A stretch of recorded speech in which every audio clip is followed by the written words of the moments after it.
Hello అండి, hi, welcome back to my channel Indu tech Telugu channel. So ఇవాళ నేను మీకు చూపించబోయే రెసిపీ వచ్చేసి సమ్మర్ స్పెషల్ ఆవకాయ పికిల్, మ్యాంగో పికిల్, ఆవకాయ పచ్చడి.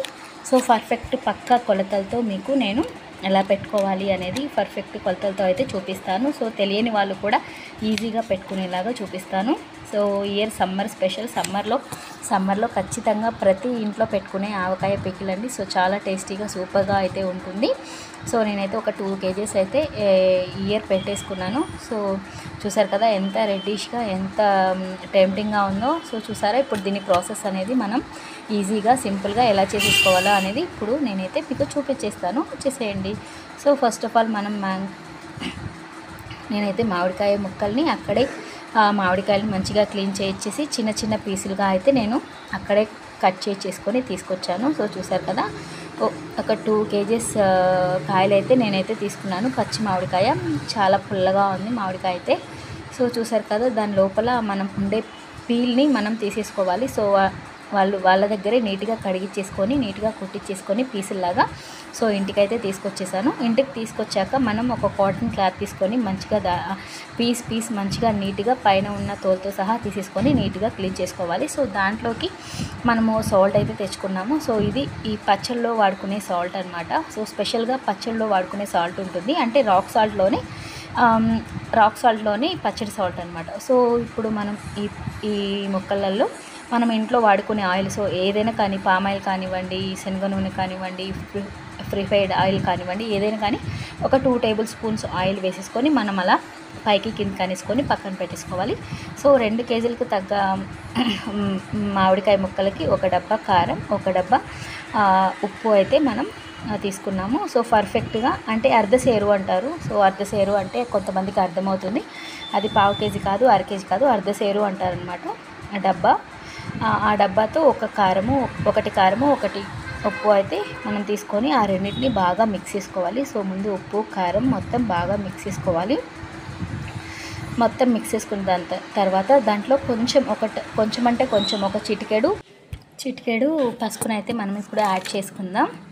సో ఏంటంటే అది కొంచెం కలర్ కోసం మాత్రమే. సో ఇప్పుడు మనం ఆ మిక్స్ చేసి పెట్టుకున్న కారము, ఉప్పు అండ్ పసుపు ఆ ముక్కలలో పోసేసుకొని బాగా అయితే మిక్స్ చేసుకోవాలి. సో చూసారు కదా, సో మొత్తం ముక్కలలో వేసేసి బాగా ముక్కలకైతే పట్టించేసేసి బాగా కలిపి పెట్టేసుకున్నాము. సో దాంట్లో చిన్నులపాయలు ఒక 2-3 గడ్డలు పెద్ద పాయలు అనమాట. సో అవి పీల్ తీసుకొని మనం దాంట్లో వేసుకొని బాగా మిక్స్ చేసుకొని మూత అయితే పెట్టేసుకొని పక్కన పెట్టేసుకోవాలి.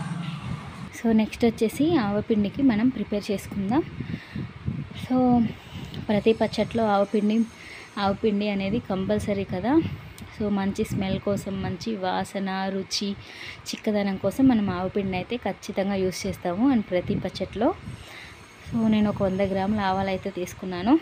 ఒక 1 టీ స్పూన్ మెంతులు అవన్నీ యాడ్ చేసుకొని బాండీలో సన్న సెగ మీద మనం మాడు తగలనివ్వకుండా రోస్ట్ చేసుకోవాలి. సో మాడు వచ్చిందంటే ఏమైందంటే పచ్చడి చేదొచ్చేస్తుంది. సో మాడు రానివ్వకుండా మనం వాటిని బాగా ఫ్రై చేసుకొని సో చూసారు కదా, ఆ రకంగా అయితే మనం ఫ్రై చేసుకోవాలి, అడుగంటకుండా మాడిపోకుండా. సో ఫ్రై చేసుకొని వాటిని మనం పక్కన అయితే పెట్టేసుకోవాలి. పక్కన పెట్టుకొని పూర్తిగా చల్లారినాక మాత్రమే మనం వాటిని మిక్సీ పట్టుకోవాలి. సో చూసారు కదా, పక్కన స్టవ్ మీద శనగ నూనె ఒక 1/2 kg శనగ నూనె కూడా నేను తీసుకున్నాను. సో నేను పెట్టేది ఒక 2 kgs కాబట్టి 1/2 kg శనగ నూనె అయితే సరిపోతుంది. అలాగే ఒక 2-3 గడ్డలు చిన్నులపాయ కూడా ఒలిచేస్తే పెట్టేసుకున్నాను. సో చూసారు కదా, ఆలోపు మిక్సీ పట్టేసుకుందాం. ఇదైతే డ్రై అయిపోయింది, బాగా చల్లగా అయిపోయాయి ఆవాలు, మెంతులు. సో చూసారు కదా, సో అలా అయితే మిక్సీ పట్టేసుకోవాలి. సో దాంట్లో ఇప్పుడు మెత్తగా పట్టుకున్న తర్వాత చిన్నులపాయ కూడా మనం దాంట్లో యాడ్ చేసుకొని గ్రైండ్ అయితే చేసి పెట్టుకోవాలి. సో గ్రైండ్ చేసి పెట్టుకున్న దాన్ని పూర్తిగా చల్లారించినాక మాత్రమే మనం కలుపుకోవాలి. సో చూసారు కదా, కచ్చపచ్చగా ఇలా అయితే సరిపోతుంది. సో మనం ఆల్రెడీ ఆవకాయ పెట్టి ఇవాళకి 3 రోజులు అనమాట. 3 రోజుల తర్వాత మేము ఆవపిండి అండ్ మెంతిపిండి అయితే మనం యాడ్ చేసుకుంటున్నాము. సో చూసారు కదా ఊట అనేది ఎలా వచ్చిందో. సో దాంట్లోకి మనం మిక్సీ పట్టేసుకున్న ఆవు పిండి, మెంతిపిండి, చిల్లిపాయ మొత్తం వేసుకొని బాగా మిక్స్ చేసుకోవాలి. బాగా అంటే కలుపుకునే వాళ్ళు ఫస్ట్ డే కూడా కలుపుకుంటారు. సో మొత్తం కలుపుకొని పెట్టుకుంటారు. సో కానీ అమ్మ ఏం చేస్తుందంటే 3వ రోజు కలిపిద్ది అనమాట. సో మేమైతే పెట్టిన 3వ రోజు అయితే ఆవుపిండి అవి బాగా మిక్స్ చేసుకొని ఆయిల్ కూడా మనం ఆల్రెడీ స్టవ్ మీద పెట్టుకొని కొంచెం సెగరానించుకున్నాం కదా, ఆయిల్ కూడా ఎక్కువ కాగనివ్వకూడదు, వేడైతే సరిపోతుంది. కొంచెం గోరువెచ్చగా కాగి సో దాన్ని పూర్తిగా చల్లారనిచ్చుకోవాలి మనం ఆయిల్ని కూడా. సో చూసారు కదా, ఆవుపిండి బాగా మిక్స్ చేసుకోవాలి, చాలా బాగా మొత్తం కలిసేలాగా మిక్స్ చేసుకోవాలి. సో చూసారు కదా, మేము ఎక్కడా కానీ చేయి కానీ ఆ వాటర్ కానీ లేకుండా మంచిగా నీట్గా శుభ్రంతో మనమైతే చేసుకున్నాం. ఫైనల్లీ ఆయిల్ కూడా యాడ్ చేసుకున్నాము. సో ఫైనల్లీ ఆయిల్ కూడా యాడ్ చేసుకొని బాగా మిక్స్ చేసుకున్నాక పూర్తిగా చల్లారినాక మాత్రమే మనం ఆయిల్ అనేది దాంట్లో మిక్స్ చేసుకోవాలి. సో ఆయిల్ యాడ్ చేసే క్లిప్ అయితే మిస్ అయిపోయింది.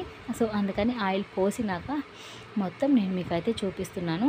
సో చూసారు కదా, పచ్చడి ఎంత కలర్ఫుల్గా, ఎంత టేస్టీగా, ఎమ్మీగా అయితే చాలా చాలా టేస్టీగా ఉంది. సో ఇప్పుడు మనం దీన్ని 8 కంటైనర్ బాక్సులలో స్టోరేజ్ చేసి పెట్టేసుకొని ఫ్రిడ్జ్లో పెట్టుకుంటే మనకు 1 ఇయర్ మొత్తం హ్యాపీగా మనము ఎంజాయ్ చేసుకుంటూ తినచ్చు, ఎప్పుడు కావాలంటే అప్పుడు. సో చూసారు కదా, నేనైతే ఒక 2 డబ్బాలలో అయితే స్టోరేజ్ చేసి పెట్టుకున్నాను. చిన్న డబ్బా అయితే డైలీ వాడుకోవడం కోసం తీసి పెట్టుకున్నాను, పెద్ద డబ్బా అనేది ఫ్రిడ్జ్లో అయితే పెట్టేసుకుంటాను. సో మనం తీసి పెట్టిన డబ్బాలోనే కొంచెం వేడివేడిగా అన్నం అయితే వేసుకొని మిక్స్ చేసుకొని హ్యాపీగా అన్నం అయితే లాగించేసామన్నమాట. సో చాలా చాలా టేస్టీగా అయితే చాలా టేస్టీగా ఉంది. సో యమ్మీ, అసలు చాలా సూపర్గా ఉంది. పర్ఫెక్ట్గా ఉప్పు కారం అన్నీ బాగా సో సరిపోయాయి. సో వేడివేడి అన్నం దాంట్లో వేసుకొని చక్కగా కలుపుకొని తింటే చాలా అంటే చాలా టేస్టీగా ఉంది. సో చూసారు కదా, నా వీడియో ఎలా ఉంది, మీకు నచ్చినట్టయితే కనుక నా వీడియో ప్లీజ్ మన ఛానల్ని సబ్స్క్రైబ్ చేసుకోండి. కొత్తగా చూస్తున్న వాళ్ళైతే ఎవరైనా ఉంటే please like, share and subscribe to my channel. Thank you for watching. Bye bye.